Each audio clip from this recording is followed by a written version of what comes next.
Hello student, welcome to Iota classes. मैं अरशद जमाल। आज हम डिस्कस करेंगे न्यूमैन प्रोजेक्शन। देखो स्टूडेंट, प्रीवियस लेक्चर में आपको बताया गया था कि किसी 3D मॉलिक्यूल को हम लोग 2D में या बोर्ड पे कैसे रिप्रेजेंट करते हैं। तो इसमें आपको पहले दो मेथड पढ़ाए जा चुके हैं, एक वेज प्रोजेक्शन, दूसरा फिशर डायग्राम। ओके, आज हम थर्ड पढ़ने जा रहे हैं, that is the Newman projection. Okay, देखो स्टूडेंट, बेसिकली ये न्यूमैन प्रोजेक्शन है, फिशर डायग्राम के बाद आया। इनको देने वाले साइंटिस्ट न्यूमैन थे। उन्होंने ऑब्जर्वर के व्यू के थ्रू उन्होंने डिफरेंट स्ट्रक्चर बनाए कि अगर ऑब्जर्वर किसी एक एंगल से देखता है तो उसमें फ्रंट कार्बन उसको कैसा दिखेगा, बैक कार्बन या बैक के जो एटम है उसको कैसे दिखेंगे। तो न्यूमैन ने सिंपल दो कॉन्सेप्ट यूज किया, एक फ्रंट एटम या फ्रंट कार्बन जिसको कहते हो, और एक आपको बैक कार्बन जिसको रेयर कहते हैं। इसी दो पे बेस्ट उन्होंने एक प्रोजेक्शन बनाया 2D के फॉर्म में, जिसको हम लोग न्यूमैन प्रोजेक्शन के नाम से जानते हैं। इन्होंने कुछ रूल्स बताए। रूल ये है कि अगर ऑब्जर्वर जिस साइड से देख रहा है तो जो पहला एटम होगा उसको हम फ्रंट कहेंगे और उसको रिप्रेजेंट करते हैं हम लोग डॉट से। ओके, बैक पे जस्ट उसके बिहाइंड जो एटम होगा उसको हम लोग कहते हैं बैक कार्बन, या बैक एटम कहोगे उसको रिप्रेजेंट करते हैं एक सर्कल से। तो इसको समझने के लिए हम एक एग्जांपल लेते हैं, उसको थ्रू हम इसको अच्छे से समझते हैं।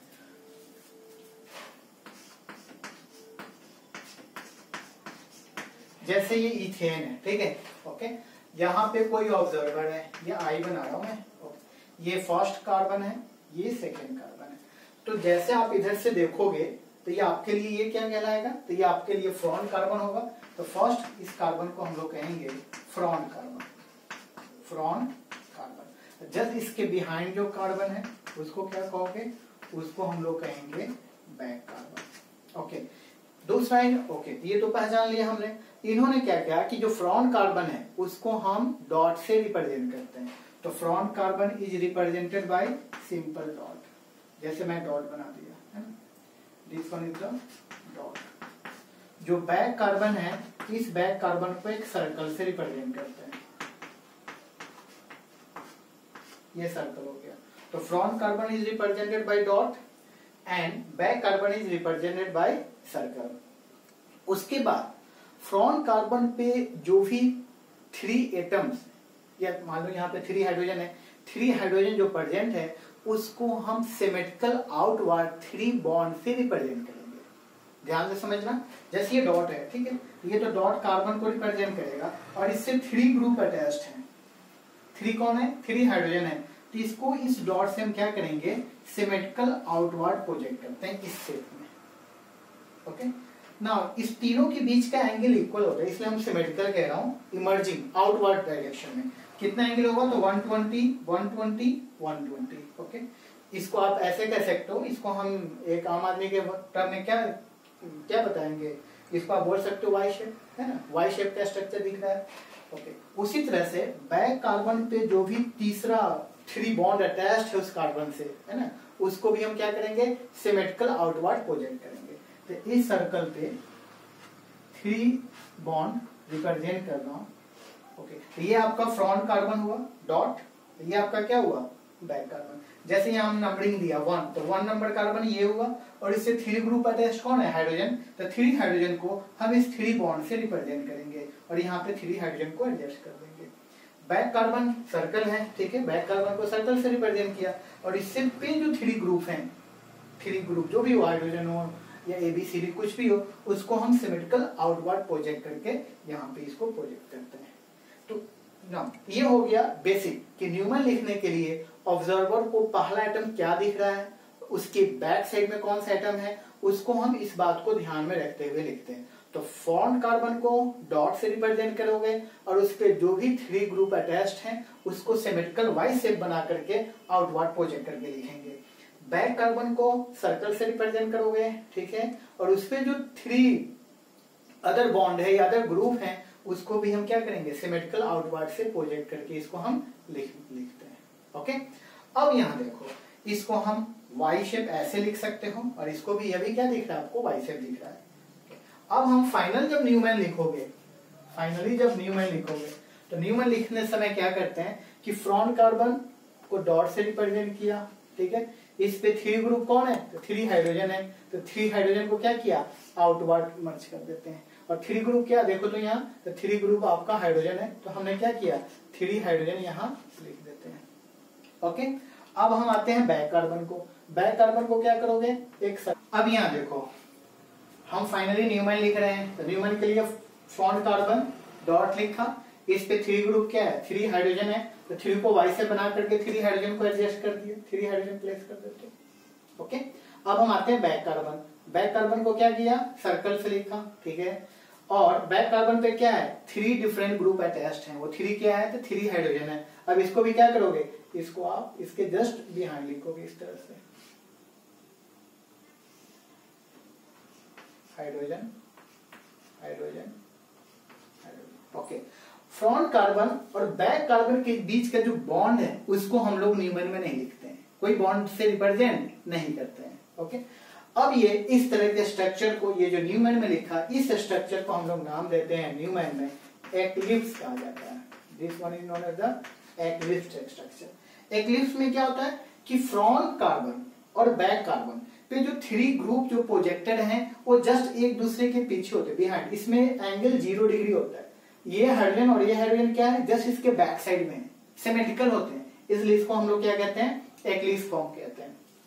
दूसरा तरीका क्या है कि ये जो बैक कार्बन है, सर्कल उसको आप रोटेट करो, जैसे आप इसको रोटेट करोगे तो ये फ्रंट कार्बन, बैक कार्बन, यहाँ पे 3 हाइड्रोजन था, मैंने 3 हाइड्रोजन लिख दिया है ना,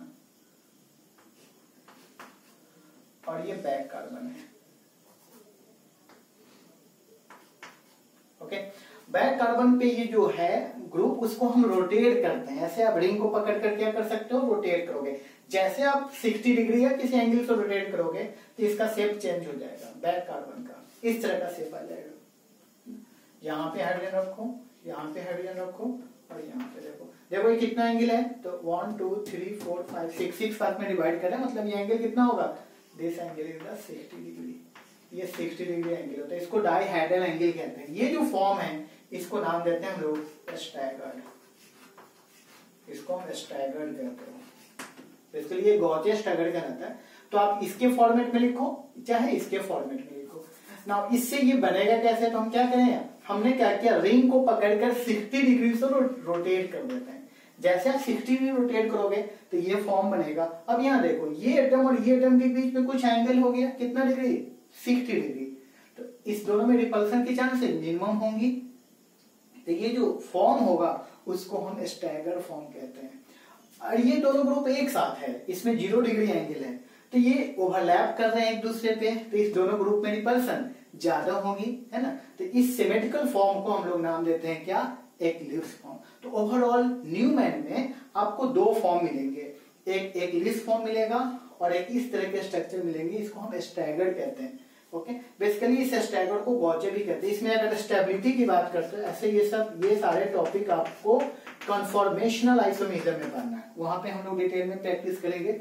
यहाँ हम लोग सिर्फ रिप्रेजेंटेशन पढ़ रहे हैं। तो स्टेबिलिटी में देखोगे तो ये जो स्टैगर्ड फॉर्म है, staggered form is more stable then eclipse form. Okay, potential energy की बात करते हैं। पोटेंशियल एनर्जी, तो देखो एक्लिप्स फॉर्म में एटम क्लोज है एक दूसरे के, इसलिए इसमें रिपल्सन ज्यादा होगी। जब रिपल्सन ज्यादा है तो इसकी पोटेंशियल एनर्जी क्या होगी, ज्यादा होगी। तो पोटेंशियल एनर्जी ज्यादा होने की वजह से ये स्ट्रक्चर आपको लेस स्टेबल होता है। इसमें दोनों एटम के बीच में कुछ डिफरेंस है, कुछ एंगल है, स्पेशल डिस्टेंस है, इसलिए इसमें रिपल्सन की चांसेस कम हो जाती हैं, इसलिए इसकी पोटेंशियल एनर्जी क्या होगी, कम होगी, तो स्टेबिलिटी ज्यादा होगी।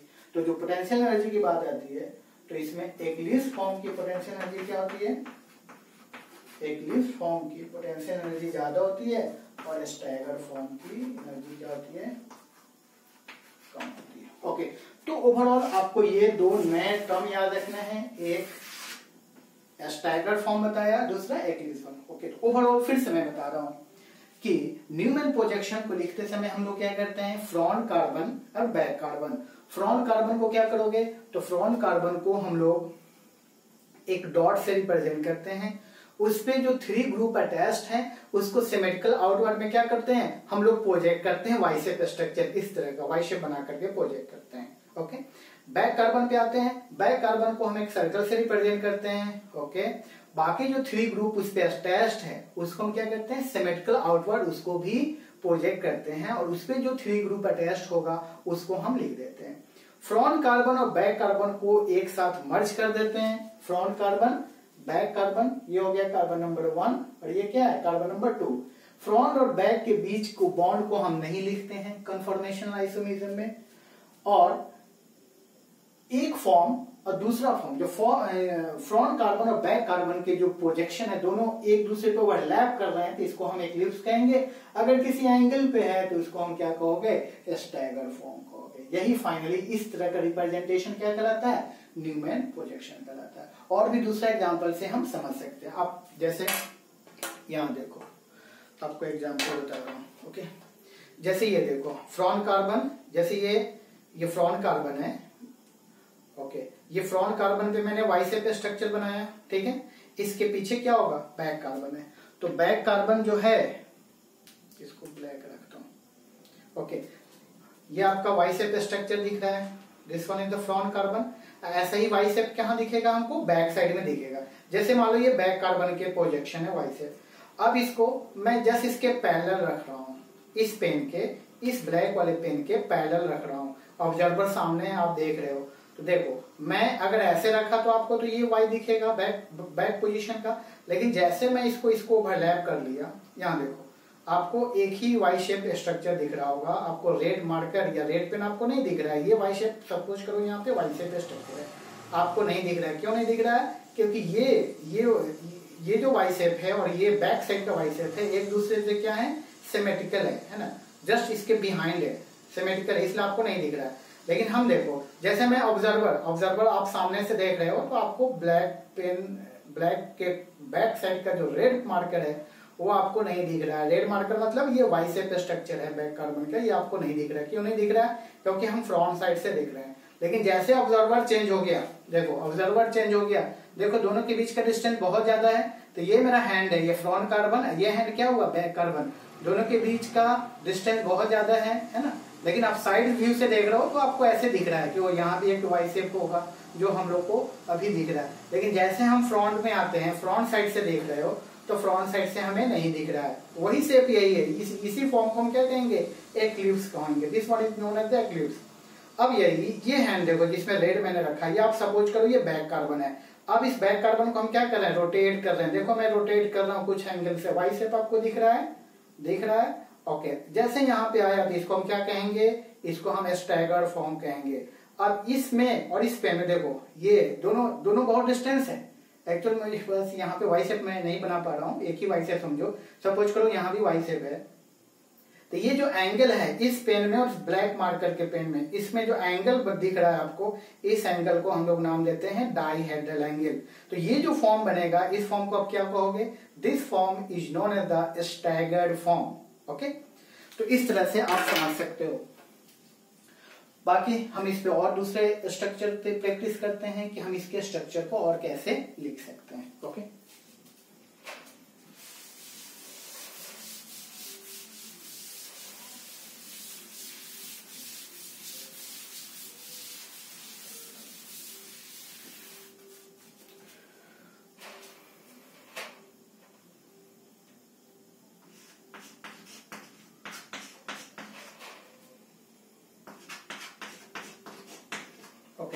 सपोज करो ऑब्जर्वर यहाँ पे, इधर से आप देख रहे हो, तो ये कार्बन कैसे दिखेगा आपको, फ्रंट कार्बन, और इसके जस्ट पीछे वाले कार्बन को क्या कहोगे, बैक कार्बन।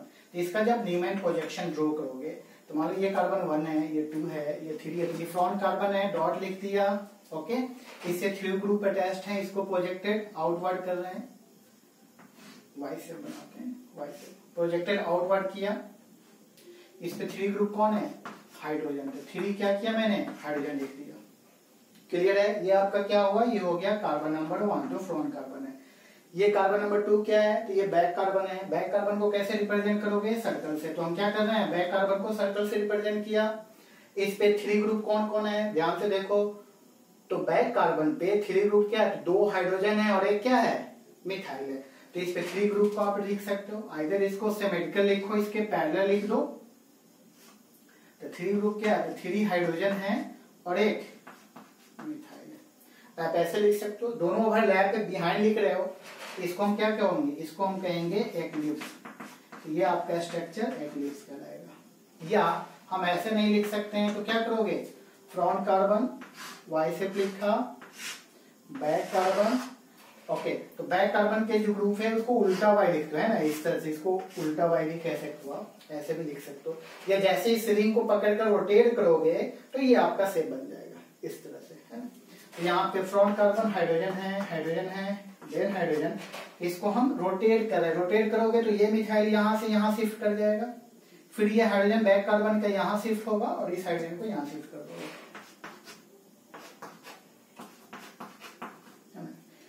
तो ये आपका क्या कहलाएगा, इस फॉर्म को हम लोग नाम देते हैं स्टैगर। बेसिकली ये स्टैगर को पार्शियल स्टैगर कहते हैं, इसको गॉचे भी नाम दिया जाता है, सब आगे हम डिटेल में पढ़ेंगे। तो ये आपका ये फॉर्म हुआ और ये फॉर्म हो गया, ओके। इस तरह से और दूसरा एग्जांपल देखो आप, सपोज करो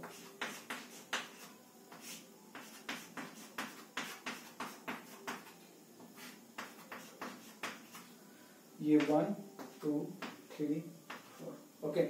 जैसे मान लो ऑब्जर्वर इधर से देख रहा है, ये ऑब्जर्वर है, ऑब्जर्वर ऐसे देख रहा है, मतलब हमें कन्फर्म नीमन लिखना है किसके लॉन्ग, कार्बन 2 और कार्बन 3 के लॉन्ग लिखना है। सपोज करो ऐसा डिजाइन है स्ट्रक्चर कि ऑब्जर्वर को पहले कौन सा कार्बन दिख रहा है, पहले कार्बन नंबर 2 दिख रहा है और उसके बैक साइड में क्या दिख रहा है, कार्बन नंबर 3 दिख रहा है, ओके।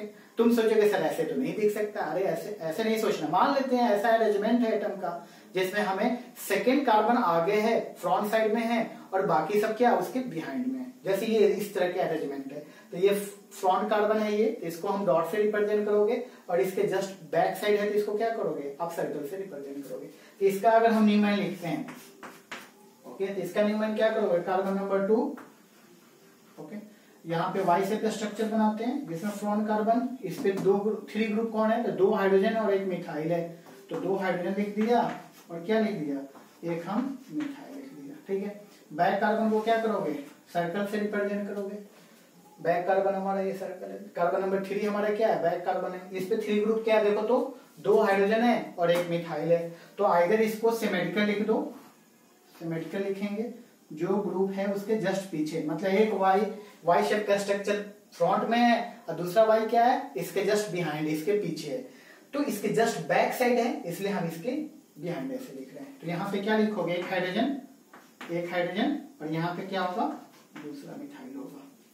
ये 2 बल्कि ग्रुप है, दोनों ओवरलैप कर रहे हैं, इसलिए इस फॉर्म को क्या कहोगे, ये फॉर्म आपका कहलाएगा एक्लिप्स, ओके। अगर हम बैक कार्बन को सीधा वाई लिखा, उल्टा वाई भी लिख सकते हो, मतलब रोटेट करोगे, जैसे आप इसको रोटेट करोगे तो ये मिथाइल यहाँ से कहाँ आएगा, यहाँ पे आ जाएगा, ये हाइड्रोजन यहाँ आ जाएगा और ये ग्रुप यहाँ आ जाएगा। तुम कहोगे रोटेशन क्यों कर रहे हैं, तो कन्फॉर्मेशनल आइसोमेरिज्म में आप पढ़ोगे, क्योंकि सिंगल बॉन्ड के लॉन्ग रोटेशन क्या होता है, बहुत इजी होता है। जैसे मान लो ये सिंगल बॉन्ड है, ठीक है, आपको एक ही हाथ दिख रहा होगा, दिख रहा है ना, ऐसा क्यों, क्योंकि ये हैंड दोनों प्रोजेक्ट हो रहे हैं, ओवरलैप कर रहे हैं एक दूसरे से, इसलिए आपको ऐसा दिख रहा होगा। लेकिन जैसे इसको मैं रोटेट किया, सॉरी ये बैक कार्बन है, जैसे रोटेट किया तो आपको हैंड का शेप चेंज हो गया। देखो दोनों के बीच का डिस्टेंस इतना ज्यादा है, सपोज करो ये फ्रंट कार्बन है हमारा एक हैंड और ये हैंड क्या है, बैक कार्बन है, दोनों एकदम सिमेट्रिकल दिख रहे हैं, सिमेट्रिकल है, देखो सिमेट्रिकल है, एक ही हैंड आपको दिख रहा होगा, क्योंकि बैक साइड का हैंड आपको नहीं दिख रहा है सिमेट्रिकल की वजह से। तो इस फॉर्म को क्या कहोगे, इसको हम कहेंगे एक्लिप्स फॉर्म, ओके। अब बैक कार्बन को क्या करते हैं, हम रोटेशन स्टार्ट करते हैं। देखो मैं रोटेट करना स्टार्ट किया, देखो अलग अलग एंगल से रोटेट कर सकते हो ना, बहुत सारे 60 डिग्री 30 डिग्री, कितना एंगल से भी रोटेट कर सकते हो। तो सिंगल बॉन्ड के अलॉन्ग रोटेशन इजी होता है। तो कन्फॉर्मेशनल आइसोमेरिज्म में हम न्यूमैन प्रोजेक्शन का यूज करते हैं डिफरेंट उसके आइसोमर्स को लिखने के लिए। इसमें नंबर इनफाइनाइट होता है, 60 डिग्री 30 डिग्री 60.5 71, कितने एंगल से स्ट्रक्चर को आप रोटेट कर सकते हो। लेकिन हम लोग न्यूमैन में यूज करते हैं 60 डिग्री डायहेड्रल एंगल यूज करते हैं। 60 डिग्री एंगल पे रोटेट करोगे तो हमें जो स्ट्रक्चर मिलेगा वो मोर स्टेबल होता है, इसलिए हम लोग सिर्फ 60 डिग्री ही लेकर के चलते हैं, ओके। और भी बहुत सारे हैं लेकिन आप 60 डिग्री ही माइंड में रखें, ओके। तो देखो यहाँ जैसे बैक साइड के कार्बन को आप रोटेट करोगे तो स्ट्रक्चर क्या बन जाएगा, तो ये फ्रंट कार्बन वाई शेप, ठीक है, यहाँ पे हाइड्रोजन है, यहाँ पे हाइड्रोजन है और यहाँ पे क्या है, मिथाइल है। बैक कार्बन को जैसे शिफ्ट करोगे तो ये मिथाइल यहाँ से कहाँ जाएगा, यहाँ पे 60 डिग्री, फिर ये हाइड्रोजन यहाँ से यहाँ आ जाएगा, फिर ये हाइड्रोजन बैक कार्बन के यहाँ से कहाँ जाएगा, इस डॉट लाइन पे आ जाएगा। तो हम एक सर्कल बनाते हैं और ये उल्टा वाई करते हैं ऐसे, तो हाइड्रोजन यहाँ आ गया, ये हाइड्रोजन यहाँ आ गया और ये मिथाइल यहाँ आ गया। कितना डिग्री रोटेट करते हो, 60 डिग्री। मैं रोटेशन बता रहा हूँ, चाहो तो आप डायरेक्ट लिख सकते हो, आप ऐसे समझ सकते हो कि फ्रंट कार्बन और बैक कार्बन पे दोनों प्रोजेक्शन है, दोनों सीधा वाई है, दोनों सेम वाई है ना, और दूसरे में क्या है, एक सीधा वाई और दूसरा उल्टा वाई, ऐसे भी समझ सकते हो, ये उल्टा वाई बनाया हुआ है। तो इस तरह के प्रोजेक्शन को हम लोग क्या कहते हैं, न्यूमैन कहते हैं। ओके, तो ये फॉर्म क्या कहलाएगा, इसको हम स्टैगर कहते हैं। This form is known as stagger form. अब देखो फिर 60 डिग्री, अभी 60 डिग्री रोटेट किया, फिर से अगर 60 डिग्री रोटेट कर देते हो तो ये मिथाइल यहाँ से कहाँ आएगा, इस हाइड्रोजन के पास आ जाएगा, ये हाइड्रोजन यहाँ से यहाँ आ जाएगा, फिर ये हाइड्रोजन यहाँ आ जाएगा। कौन सा फॉर्म कहलाएगा, वो भी एक एलिप्स कहलाएगा। फिर से 60 रोटेट करोगे तो ये मिथाइल यहाँ से कहाँ जाएगा, इस हाइड्रोजन के पास आ जाएगा। ओके, जैसे मान लो ये एंगल कितना है तो 60, फिर ये एंगल कितना है 60 60 60 60 60, क्योंकि हमने 360 को कितने पार्ट में डिवाइड कर रहे हैं, 1 2 3 4 5 6, है ना। हो सकता है आपको कभी ऐसे स्ट्रक्चर में डायरेक्ट 120 दे दे, सपोज करो इसको मैं 120 रोटेट करता हूं तो कहां जाएगा, ये यहां से यहां 60, फिर यहां से यहां 60, तो आप डायरेक्ट ये मिथाइल यहां से कहां जाएगा, यहां पे आ जाएगा। तो इस तरह का डिफरेंट स्ट्रक्चर हम लोग पढ़ेंगे, कॉन्फॉर्मेशनल आइसोमेरिज्म में आपको बताया जाएगा। अभी हम इंट्रोडक्शन के तौर पे सिर्फ पढ़ रहे हैं कि किसी भी ऑर्गेनिक मॉलिक्यूल को किस किस फॉर्मेट में लिख सकते हैं, जिसमें वेज बताया गया, वेज के बाद आपको फिशर बताया गया, फिशर के बाद आज हमने क्या पढ़ा, न्यूमैन पढ़ा, और न्यूमैन के बाद हम क्या पढ़ेंगे, सॉहर्ट्ज पढ़ेंगे, और फाइनली एक दूसरे में हम कैसे कन्वर्ट करते हैं ये आपको फाइनली बताया जाएगा। ओके, तो आई होप आपको ये लेक्चर समझ में आया होगा। फिर हम नेक्स्ट लेक्चर में सॉहर्ट्ज पढ़ेंगे। Okay, all the best, thank you for watching this video lecture. और आपसे रिक्वेस्ट है कि इस वीडियो को लाइक करें, दूसरा आप इसको सब्सक्राइब करें और अपने दोस्तों के बीच में शेयर करें। Okay, thank you, all the best.